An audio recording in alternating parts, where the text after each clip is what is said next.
You ready? Alright. Look, dog, I'm extra unique. My whole aura screen telling it. Top man! Back again with another episode of the Underrated Podcast. Dayon Dunlap, of course, joined with the internationally known Shannon Shorter.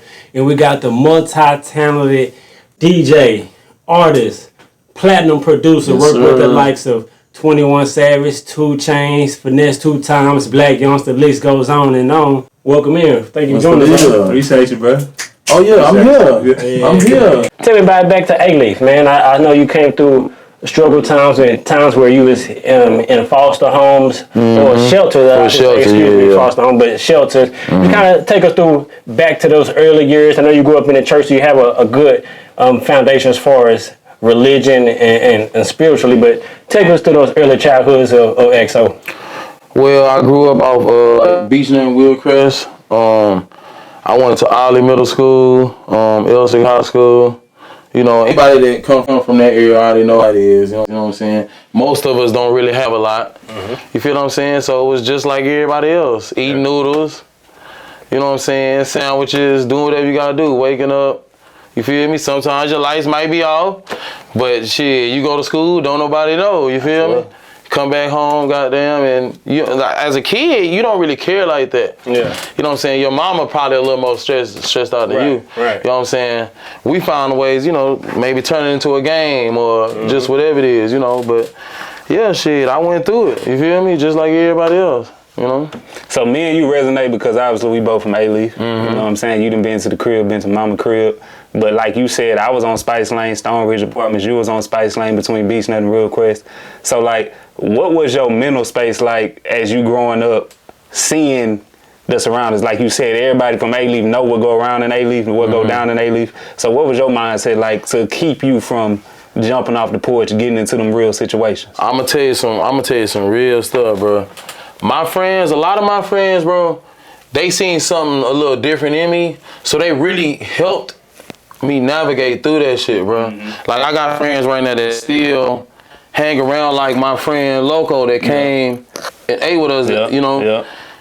He one of my childhood friends, you know what I'm saying? I remember I used to walk down the street. On this side of the street, all the drug dealers over there doing all that. I used to walk down that street, right? And it was just tunnel vision to go to the court every single day. Walk home, and I'll speed and I kept going. But they never really dragged me into that type of stuff because they seen, I could tell like now, knowing like how my life turned out, they could tell that I was the best possible chance, you know what I'm saying, to get us away from that.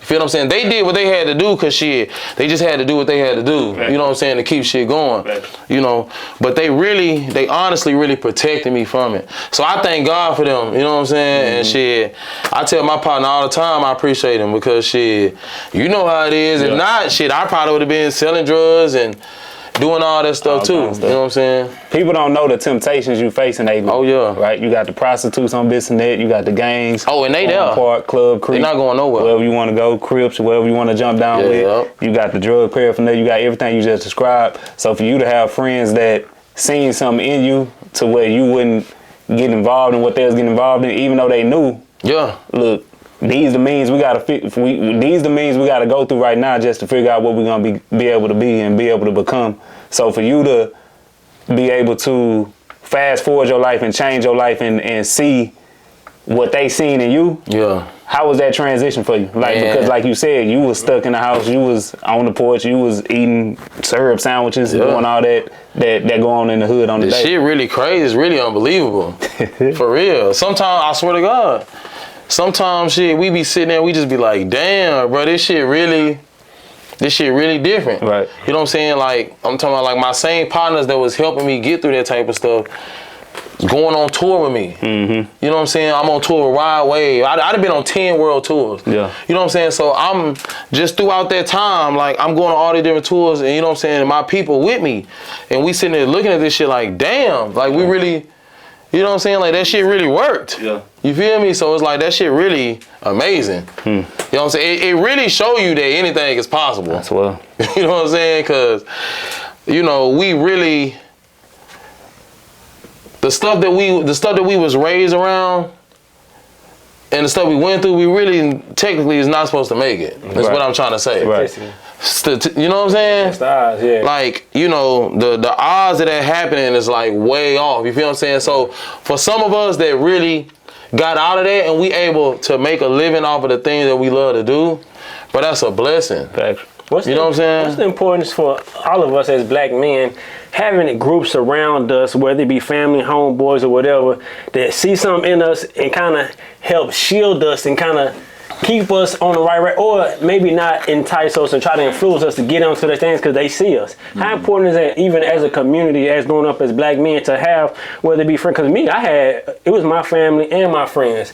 And my group of friends, I was the only one to graduate from high school. And then I had other families that inspired me, like, you know what, don't do that. So for you, like you said, to have a group of friends that you still with today, to have them to be around you to kind of help keep you on the track to be able to achieve something. Yeah. Well, like I was saying earlier, I just thank God, like, for my era and my moment, because, you know, every era ain't the same. Like, you got some time frames where people, like, you know, they mentality different. Everybody might hate on each other. Man, fuck, he think he better or whatever. You know what I'm saying? But my time frame from being in the hood and where I grew up at, I don't know. We was just different. I don't know. Yeah. You know what I'm saying? You can see something a little different in all of my partners. Mm-hmm. You know what I'm saying? Even the ones that's still in the hood, I still got friends that's still in the hood. If you hear their mentality and you hear, like, just, you know what I'm saying? Like, you can tell, like, it was just something a little different. Yeah. You know what I'm saying? Within our circle, and just the guys that I met in my hood and that I cling to, and we had our own little thing. It was just something about us that was just different. So I just thank God for that bunch. Yeah. You know what I'm saying? Because shit, you know, I could have ended up being around a bunch that wasn't like that. No, facts. You know what I'm saying? Kind of fast forwarding a little bit to the music. I know you grew up playing sports. After high school, you played some arena football. But in the midst of that time, I saw where you said that you started out just making beats for a friend. Within that time, when did it turn from something that you like to do and enjoy to do to a passion? Well, that shit just over time, bro. Like, over time, you know, when you start getting good at something, you know what I'm saying, you start liking it. You know what I'm saying? You start seeing how other people react to it. Mm-hmm. You start making money. Yeah. You know what I'm saying? And then all of it, you look up, and, you know. But it all stemmed from, I learned how to DJ. Mm-hmm. To help we was like promoting. Okay. And we was like throwing parties and stuff on the north side. Yeah. So I learned how to DJ to help us lower expenses. Mm-hmm. That was our way of just trying to keep all the money with us, and at the end of the night we just split it. Right. So I learned how to do that, and then that led to I had a friend, his name is T Money. His name is Hassan, he's from Acres Home. And he was a rapper. And we kind of all got behind him. But he was a childhood friend. We went to high school and stuff like that together. And that's kind of how it all started. That's how I got into the music. Mm-hmm. Because I learned how to engineer and things like that to do it for him. Mm-hmm. I learned how to produce and all that shit to do it for him. He ended up stopping along the way. I ended up just kept going. Yeah.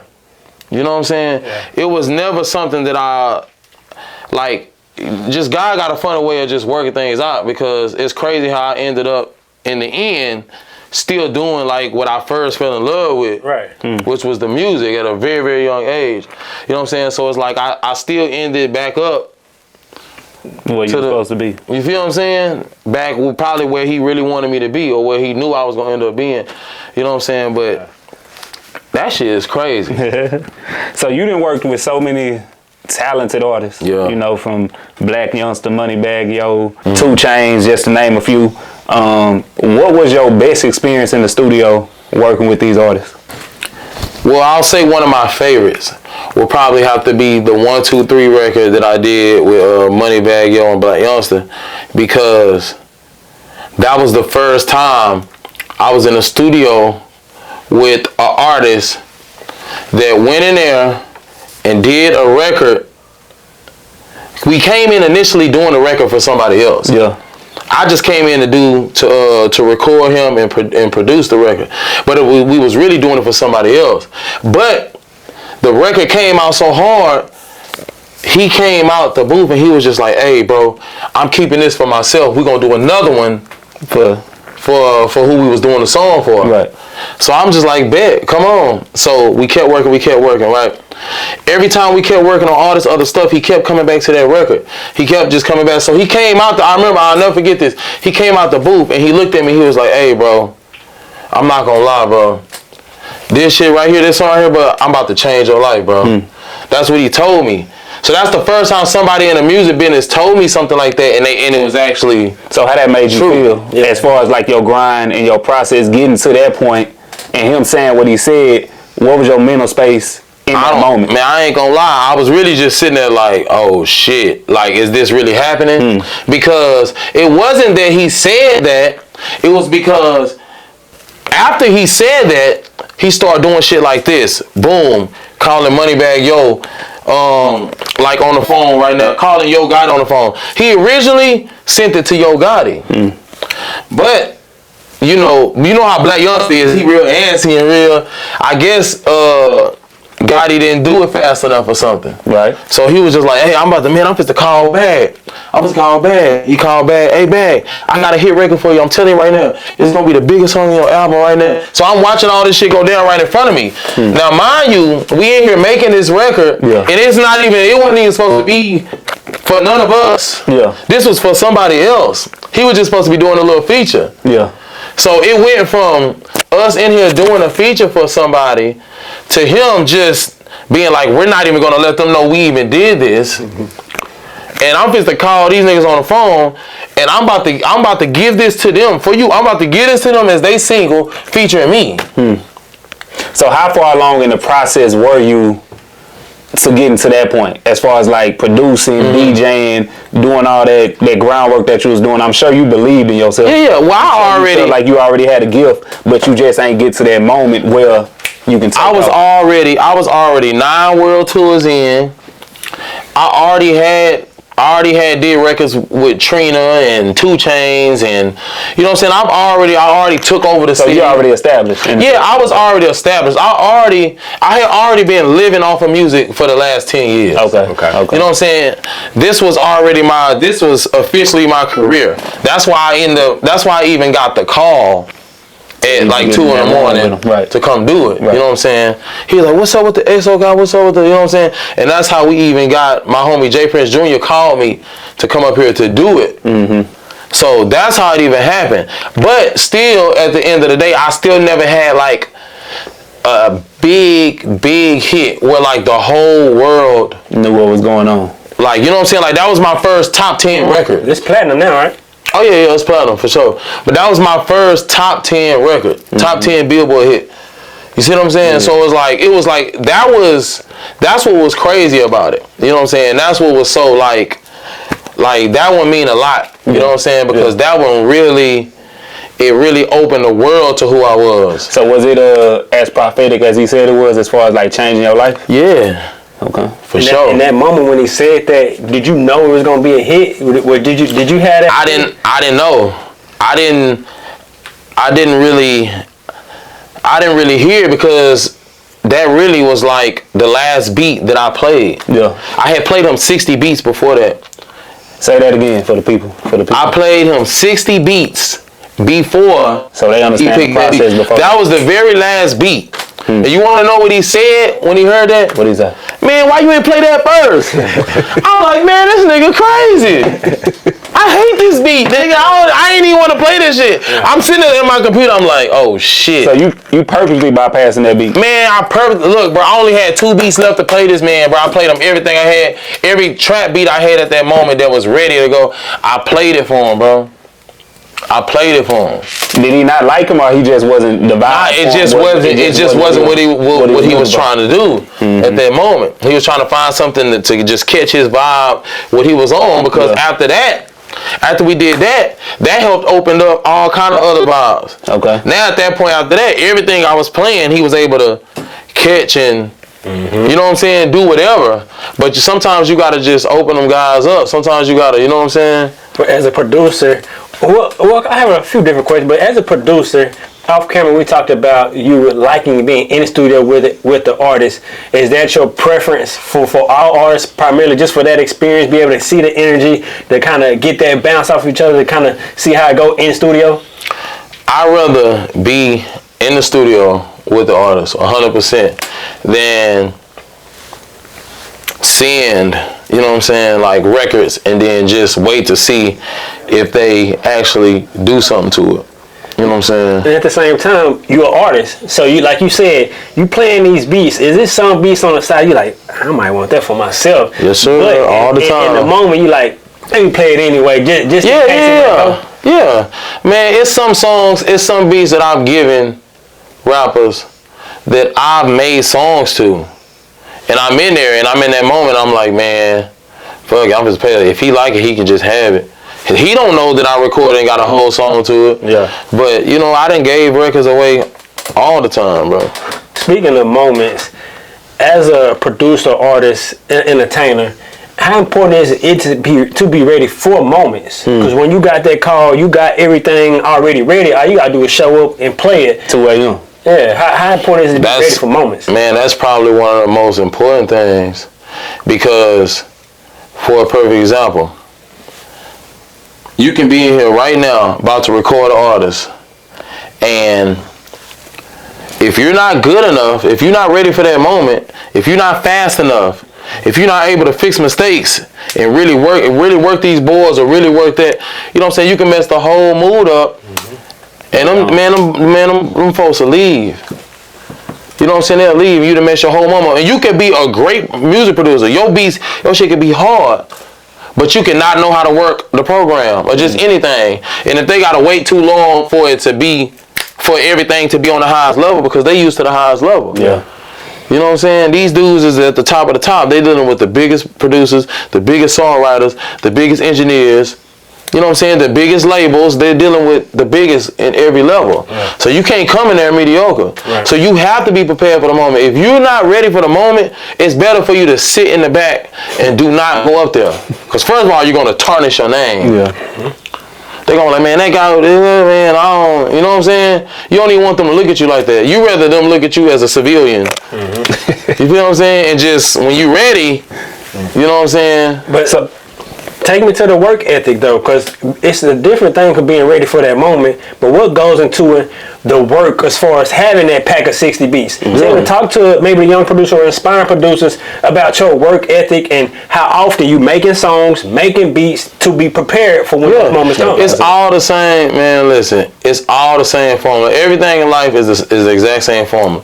Repetition is the same as getting your shots up. It's the same as, you know what I'm saying, swimming, running, for endurance, whatever, is the same thing. Yeah. You gotta be in there, bro, and you gotta cook. Yeah.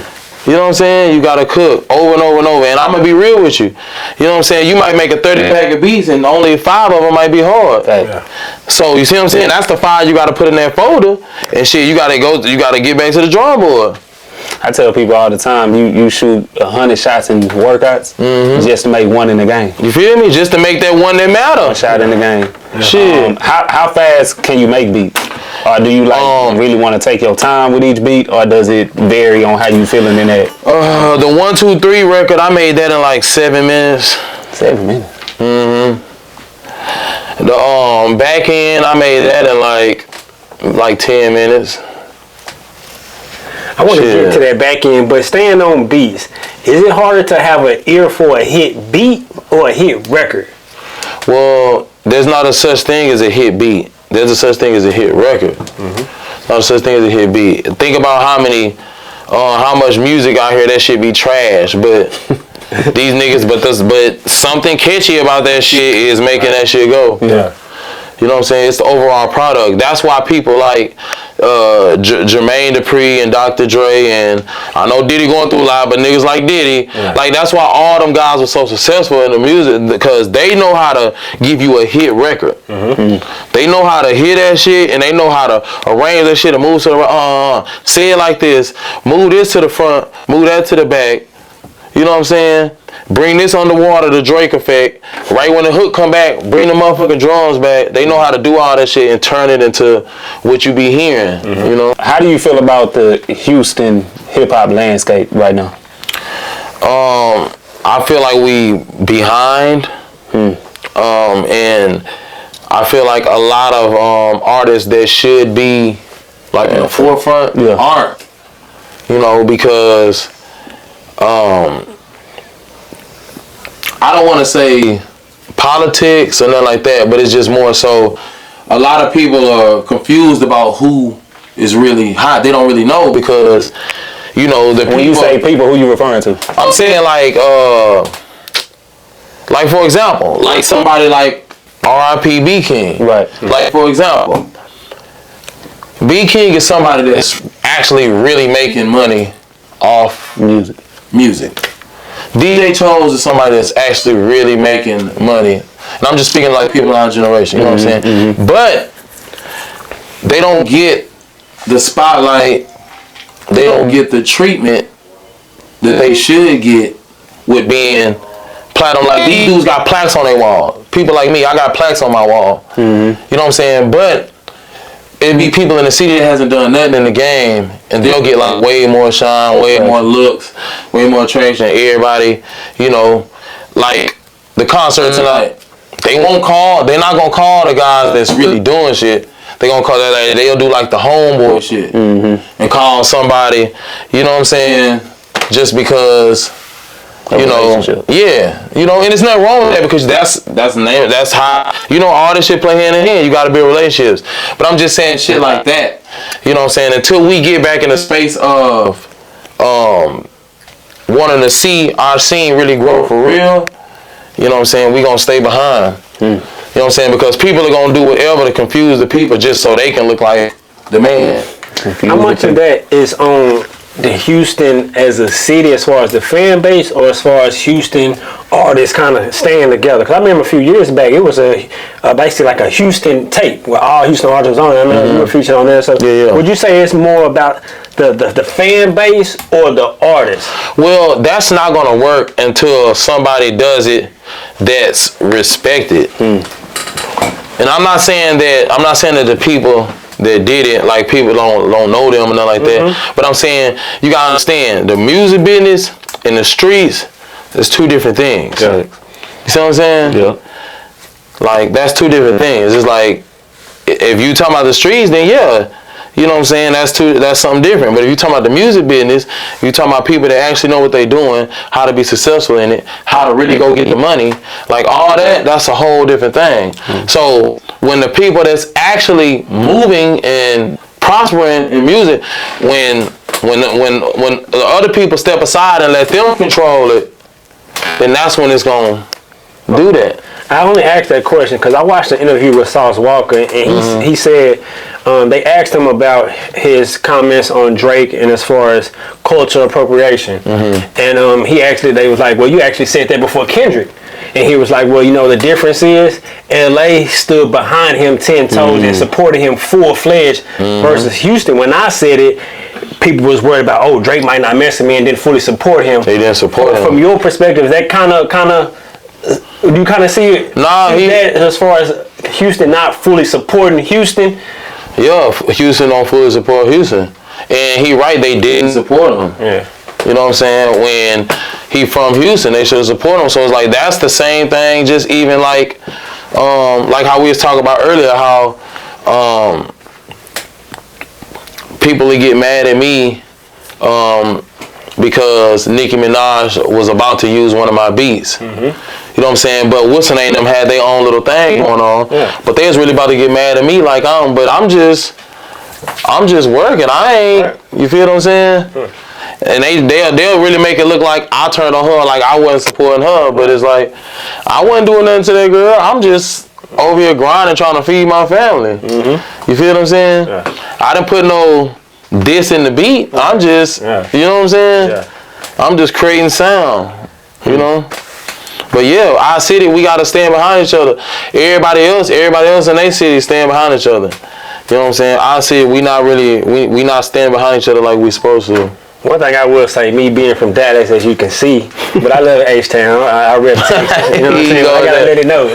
But though, one thing I would say, Houston got its own culture, and y'all know y'all culture versus Dallas. We got a culture, but Houston knows culture. It's known worldwide, and I say that because one of your favorite artists that you mentioned is Big Mo. Oh yeah. And liking versatile artists, kind of speak to your approach as an artist and the different sounds that you create, because you can from moving off the live from that sound to a lot of the sounds of what you're working on now, it's kind of melodic, and being able to just show your versatility. Yeah.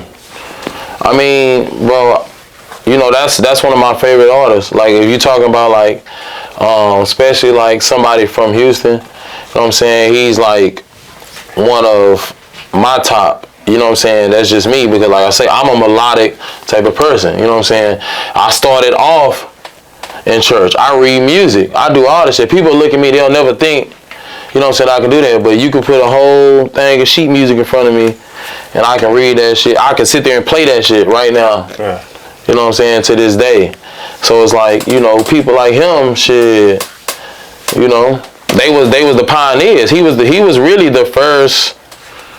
He was really like the first Drake. You know what I'm saying? Now, you know, of course, lyrically, you know what I'm saying, he wasn't as good as like Drake, but I'm saying like that style, that style and all that, and singing and rapping, going into your singing, coming out of it into the rapping, coming back into it, all that.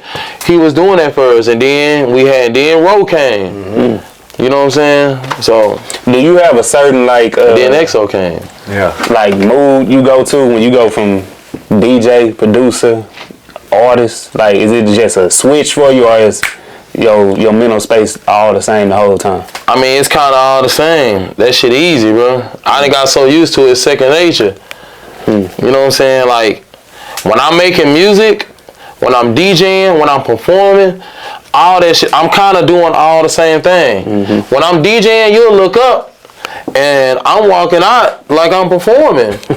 You might look up, and I'm down there on hanging off the balcony thing, and the girls grab me, pulling my shirt and shit. Like, for real. My manager might be throwing a shirt in the crowd. They got my face on or some shit, but I'm not the damn artist. You know what I'm saying? Like, it's all, I kind of just play into all that shit. Like, it's a real package that people can book me, and it's kind of like the EXO experience. Okay. I'm like DJing, I perform my songs, I'm DJing up there, I'm doing all that shit up there in that one set. You know what I'm saying? Like, I'm literally DJing for myself. And doing my show, like, type shit. What's challenging wearing all three hats? As far as maybe what's the most challenging? Yeah, what's the most challenging wearing all three hats? It used to be performing, you know what I'm saying, but I didn't like master that shit. I didn't got so good at that shit. So it would probably be, I don't know, it would probably be creating the music now. Creating the music would probably be the hardest for me now at this moment, because, you know, I started off just making this and making that and making that, but now I'm getting into these rooms where the pressure is a little different than me going in the club. I can identify the crowd I'm in. I know exactly what songs to play, and I know exactly what they're doing. But now the game has switched up so much. When you get in here, you're trying to create this music with these artists. You know, they want this. They want to be like if I'm making a record right now for Summer Walker, because I actually am working on Summer Walker's album right now. Shout out Summer Walker. It's not the traditional regular R&B no more. These motherfuckers is trying to be unique, but still find a way to hit the person. You know what I'm saying? All the different shit. So you have to be able to be weird and do something that's trend setting right there on the spot. Okay. But not get looked at funny. Yeah. You know what I'm saying? Which is like weird. That's like people like in the fashion world. Yeah. You know what I'm saying? It's damn near like that. Okay. Like this shit is. it's getting tough. But I mean, I'm doing my thing, but I'm just saying you got to be able to read the room. You can't really tell the type of person people are no more. Yeah. You know what I'm saying? You'll look up. Yeah. And you'll be in here with somebody, like I said, that's tatted up to do all this, but people don't know. Like, I can sit here and be playing some goddamn Mozart or some shit. Yeah. And you'll never even fucking know. You'll never know that tats on my neck and shit. You'll never know that I can do any of that shit. Yeah. Type shit. You know what I'm saying? What's your backstory to your, I believe it's a single, Love Somebody? It's getting a lot of traction. It's getting a lot of love outside. Oh, yeah. What's the backstory to that? Can you just give us the details behind it? Well, to me, bro, it's just all about reinventing yourself. This is like the third time that I reinvented myself. And I feel like that's another thing that a lot of the artists in our city don't understand and know how to do, because they don't get out into the world. They stay right here. They ain't never been overseas. They barely travel. They ain't seen nothing. So they sit here in this bubble and they think just this one way is how to do it. And if they don't get on this one way, they just feel like people not supporting them. But it's really like they haven't cracked the code. They ain't figured it out. Yeah. You know what I'm saying? Like, there was a time where I was XO on the beat. Once I reached the max and the top of that, I reinvented myself, something else. Boom. That's kind of at the ceiling. I started doing more of the DJing. I started going on all the tours. That's when the 9-10 tours. That shit helped me there. It just kept bringing me up a little more. You know what I'm saying? And I just kept, now, once I reached the ceiling of that, here come XO think he all that. You see what I'm saying? Now XO think he all that. I done got a couple more hits in. Now I'm building. Now I keep going up. Because after a while, people get tired of just saying, God damn, Shadow hit one more goddamn shit. This nigga always goddamn, I can't never get no PT. You know what I'm saying? Like, you gotta find ways to keep, you know what I'm saying, elevating and getting in them rooms, and you gotta figure it out. Alright, if he hitting out of South, alright, well, nigga, don't nobody want to see you shoot. Nigga, start hustle. Nigga, hustle. Devin Booker, you hear me? You feel me? I do it. Goddamn. And that's, you got to figure it out. So then after that, so thinking all that, now I'm like, all right, the artist shit. I'm not talking about drugs. I'm not talking about robbing people in my music and none of that shit. All right. Okay, I'm the light-skinned guy. You know what I'm saying? They know I work on all that shit. Okay, let me talk to the ladies. Let me see what that'll do. All right, I don't want to do the regular R&B, because that's not really my lane. I know for sure that I don't want to like tear my shirt off. I know that I don't want to do that. You know what I'm saying? So okay, let me try to find a way. Okay, let me do the street edge player shit. Found some Key Sweat. Yeah. I say, man, look, I'm supposed to redo this bitch. You know what I'm saying? I'm supposed to make a little video of me vibing, having fun. Or I'm just about to see what happened. You know what I'm saying? I did the 90s. I don't know, bro. This shit was really just random. Yeah. I was just trying some shit. But I was trying to do something that was different that nobody had ever done before. You see what I'm saying?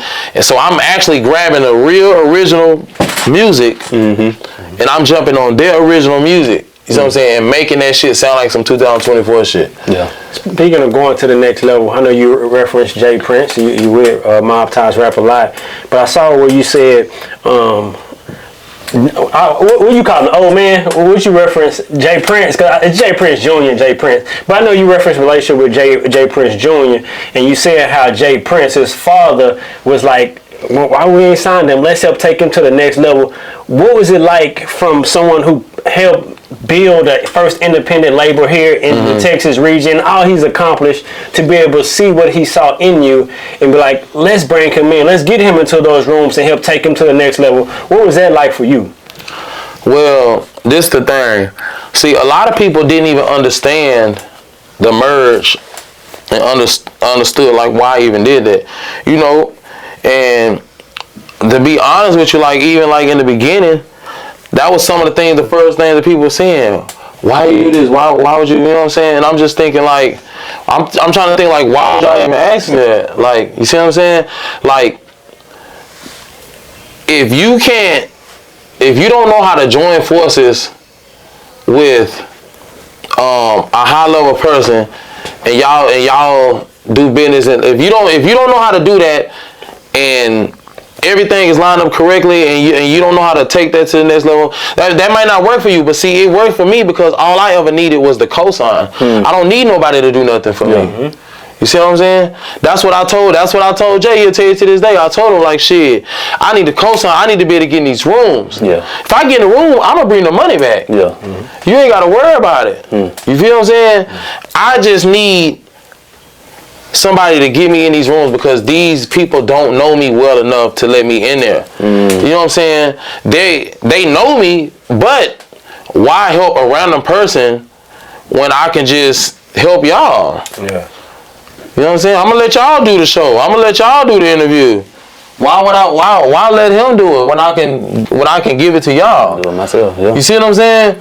So it's like one of them things. So for me to break that code, because we wasn't really booming out here yet. You got to go out there and deal with these other people that don't know you. Right. So you got to find your way. Yeah.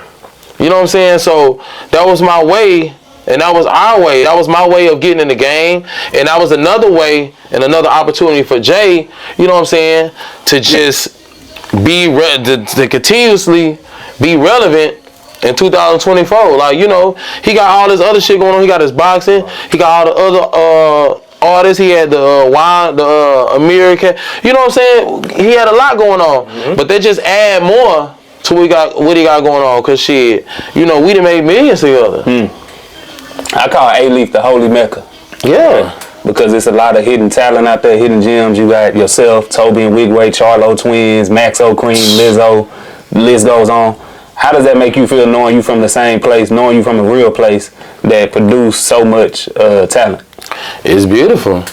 It's beautiful. The only thing I will say is I wish we got a chance to you know, to get around each other a little more, and you know what I'm saying, do some stuff with each other, and you know, stuff like that. We see each other like in passing, crossing, you know, but it's beautiful to see because everybody getting it. You know what I'm saying? Everybody getting it. So to see like we all walk down these different hallways from Taylor, Hastings, you know what I'm saying? Like to see we all walk down these hallways and we all turned that shit into something. That shit beautiful. As you look back and reflect, what would you tell younger EXO? At any point where you was kind of maybe around the time frame where you was liking the music and you was kind of starting making beats, what would you tell younger EXO, whether it be the DJ artist? Because at this point, I don't know if you were an artist yet, but at what point, what would you tell younger EXO as you reflect? I would have probably told myself to probably, like, once I really like it probably would have been to go harder quicker, like earlier, like to start really to like, because it was a moment where I had like something clicked in my head and I locked in crazy. And then a lot of shit started changing and I started getting all these records and I started making all this hard shit. It was a time where I wasn't making enough beats. And then it got to the point where I was making 30 a day. And making that 30 a day, putting in that work, stuff just started migrating towards me. You know what I'm saying? And shit just started going crazy. So I would probably tell myself to like, now I would be like, nigga, stop all the shit you doing. Stop fucking with these girls. Stop partying. Stop all that shit. Nigga, go in your room and close the door. Lock in right now.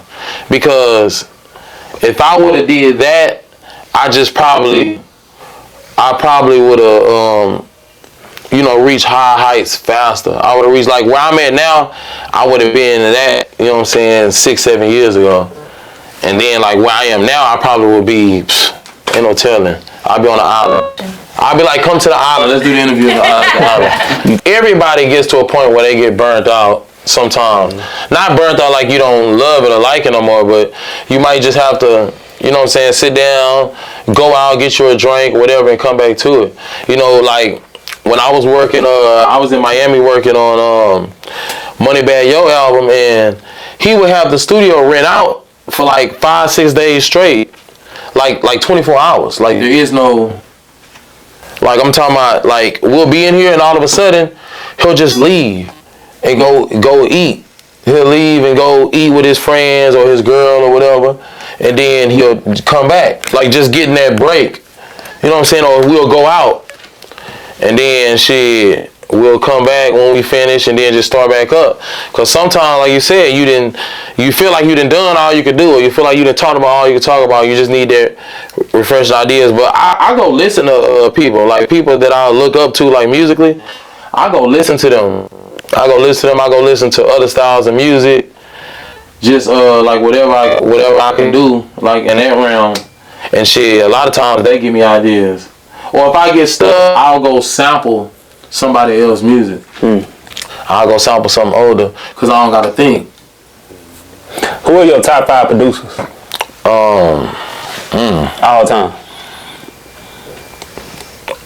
Dre, Dr. Dre, Timberland.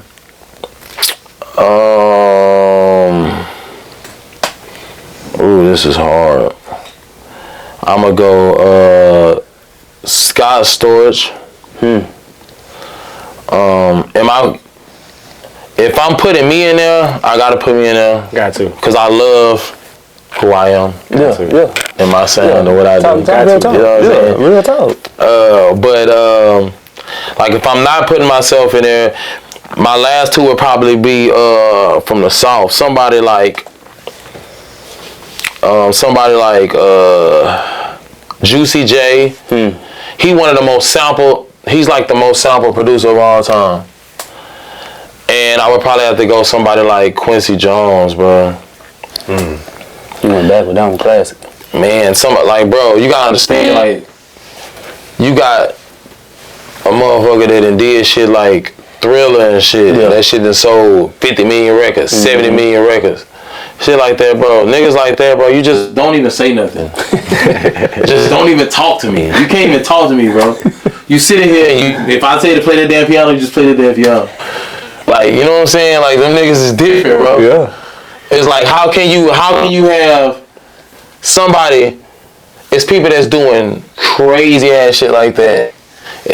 You gotta put them there. I damn near gotta scratch my whole list. It's damn near about 3 people that I damn near gotta put there before my list. But this is just my own personal list. You know what I'm saying? So you have an underrated story from the shelter. Your father was locked up a few times. You got 3 siblings. You the 4th, I believe. How did you being in the shelter to where you are now, what was that mental space in the shelter? Did you believe you can get to where you are now? Or was you just in a space of I didn't. What the hell going on? Man, I'm going to be real with you. Man, I didn't know what the hell was going to happen. Yeah. I ain't know. You know what I'm saying? You got to think about it. You just in that motherfucker, you barely even really know really what's going on. Because, you know, we kids. Yeah. Right. And this is a reality. Yeah, we kids. We not having to deal with it like how my mama having to deal with it. Yeah. You know what I'm saying? Like if I was a grown up, I probably would have felt it a little different. Now that shit hurt, and I did understand what we was going through. You know what I'm saying? But like I said, I was just trying to enjoy the best we could. As long as we ate, as long as we got a chance to go outside and, you know, play like in a little area we was in and stuff like that, you know, we didn't really care as much. That's a good word. You know what I'm saying?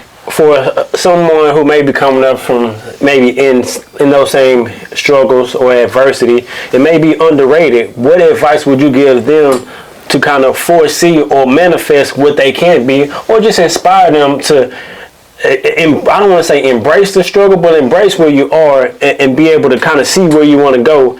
And what would be your message for someone like that that's underrated and going through some of those same struggles? Just outwork everybody. That's what I'll say. Outwork everybody. Do not turn down no opportunities. Stop thinking about money. Stop thinking like stop listening. Get off this Instagram and all these, you know what I'm saying? People that's running around like, I don't do this, man. Fuck all that shit. Yeah. You know what I'm saying? Work your ass off. Be prepared and be okay with doing the work, bro. Sometimes it's gonna come with money. Sometimes it's not. You know what I'm saying? In the beginning, you gotta be okay with that. You know what I'm saying? People don't understand. It was years and years and years before I made any money off this shit, bro. You know what I'm saying? I got a real 10,000 songs in Houston streets. Someone who grew up in the church and has a foundation on faith and believing in a higher power, how did that impact you in the times where maybe you weren't making money, but you still want to keep going? And also, does that impact the type of music you make? Well, I mean, I feel like all this stuff just depends on how you was raised. You know what I'm saying? Like, my mama is like a super strong lady. You know what I'm saying? And we was kind of raised on, faith, because like you said, we didn't know. You see how we ended up in the goddamn shelter? Yeah. Like shit, we was having faith, nigga. The shit didn't fall through. Goddamn it. You feel what I'm saying? Yeah. So it's like, it's one of them things where it's like shit. When something is instilled in you, you know what I'm saying, you just, like still to this day, like I have faith. I'm gonna give you the best example I can give you. Since the very first day I started doing this, the same faith and the same way I felt, that's the same way I feel now. Gotcha. There is no, I don't feel different from how I felt then. Yeah. I feel the exact same way. Yeah. That's why you can see my energy, my character, my everything. It's all the same. I've been the same exact way since I was then. When we was in the shelter, since I was in middle school, high school, all the shit I've been through, I've been the exact same way. This is my same, you know what I'm saying? And I believed that I was gonna, like once I started, like when I was in the shelter, I didn't even know what the fuck I was gonna be doing. Yeah. I was more so, you know what I'm saying, 13, 14, shit like that. So all I know is, man, I just said, man, I gotta get my mama up out of here. That's more so, you know what I'm saying, all I really thought about then. But it's like, bro, when you got that shit in you, it don't matter, bro. Like, I'm gonna go out doing this. You know what I'm saying? I believe to the end that this is what I'm doing. I'm gonna be successful. If I went broke, completely broke, and didn't have nothing tomorrow, I'm still gonna do this. I'm gonna still feel the same way. Like, I'm gonna feel like I'm going out. I'm gonna be 90. I'm gonna still do this. Also, being a father, traveling on all the world tours you've been on, what's it like balancing fatherhood and being an entertainer? That shit tough, bro. That shit tough. I remember one day I was on the stage performing. Ride Wave tours, 10,000 people, Minnesota. I'm coming out. I got the phone, my kid on FaceTime, but I'm having to go because they calling my name. So I try to set my phone up to let my kid watch it. Man, my daughter, bro, she started crying thinking that I didn't want to talk to her. Was telling her mama, like, why he don't want to talk to me? Like, why is he putting the phone down? But she not understanding, like, that I'm walking on stage. I'm really putting the phone up so she can see the show. I'm really, like, trying to sit it on the thing. You know what I'm saying? That shit, boy, that shit get tough. Yeah. You know what I'm saying? So it's like, you gotta really put in some effort. When you away like that, you gotta really put in some effort, bro, to make sure that them kids stay connected to you, because they, you know what I'm saying, sometimes they don't get it. My kids was like raised around this shit from the jump. So it's probably a little easier for me than most, you know what I'm saying, because this is not like a new thing to them. Yeah. But man, like, especially like coming up when they was a little younger. Yeah. Ooh, that shit was rough.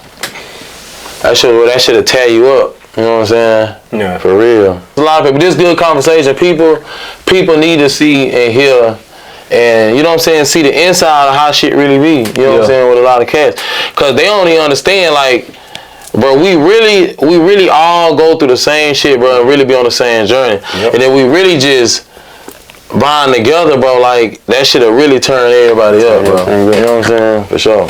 XO, we greatly appreciate you, bro. It's love and respect. Oh, yeah, you know it. Bro. Thank you for joining the pod. Underrated. Man. Shannon Shorter, Dayon Dunlap, episode 4. We running it up. We just want y'all to experience the underrated stories from different individuals. Myself, D, we got XO, and we greatly appreciate y'all for tuning in.